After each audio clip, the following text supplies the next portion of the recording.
Let's let um, z plus be the set of positive integers. Okay, so this is the set of strictly positive integers, not including zero. Zero is not positive, nor is it negative.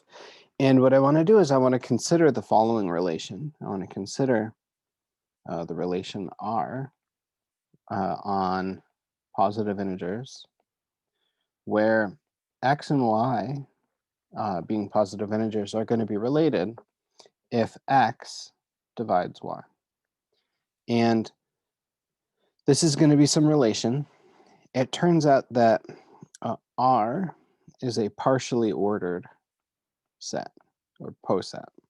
And what that means is that R is reflexive. And this we know because if, well,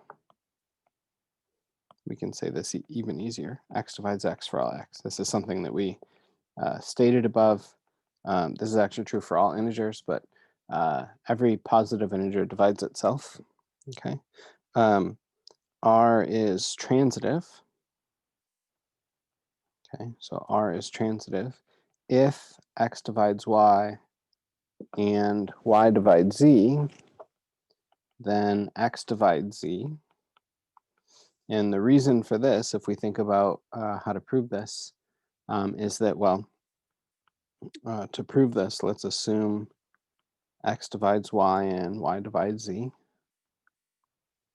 Then there exist, I'm just going to sketch this, then there exist integers K and L, so that Y is equal to XK and Z is equal to YL. Hence, Z is YL, so that's XKL, and therefore Z is X times some integer. Okay, so X divides Z.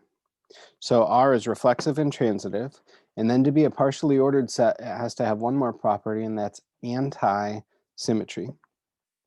R is anti-symmetric. Can't spell, but anti-symmetric.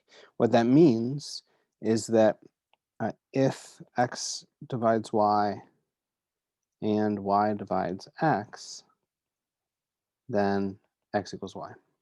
So if X is related to Y and Y is related to X, then they must be equal. That's the property of anti-symmetry. This property is also satisfied if you replace the division sign with a less than or equal to. Okay, so that was another example of a poset. And then the final example of a poset was if we're talking about actual sets, then being a subset. If A is a subset of B and B is a subset of A, then A equals B, right? And so that was our third example of a partially ordered set. Anyways, so let's prove this final anti-symmetry property. Let's assume that X divides Y and Y divides X. Then just like there was above, there exists integers K and L, so that Y is equal to XK and X is equal to YL. And if we put these together, it doesn't matter. There's two different ways to put them together. It doesn't matter.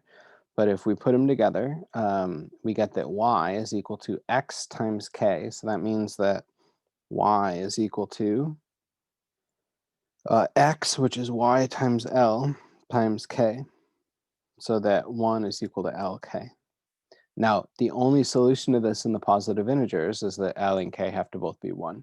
So the only solution in the integers at all is if you have L times K is equal to 1 and L and K are integers, the only solutions are when L and K are both 1 or if they're both -1. But in this case, it's very important that we pick that we're working with a set of positive integers. So in particular,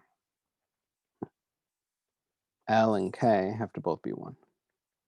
And if L and K are both 1, then Y is equal to X, because if, for example, if K is 1, then that's enough. You know that Y is equal to X. Likewise for L. Okay, so R is anti-symmetric. So the transitivity property will be very useful for us. Again, this is an example of a partially ordered set. So that is everything I wanted to say here.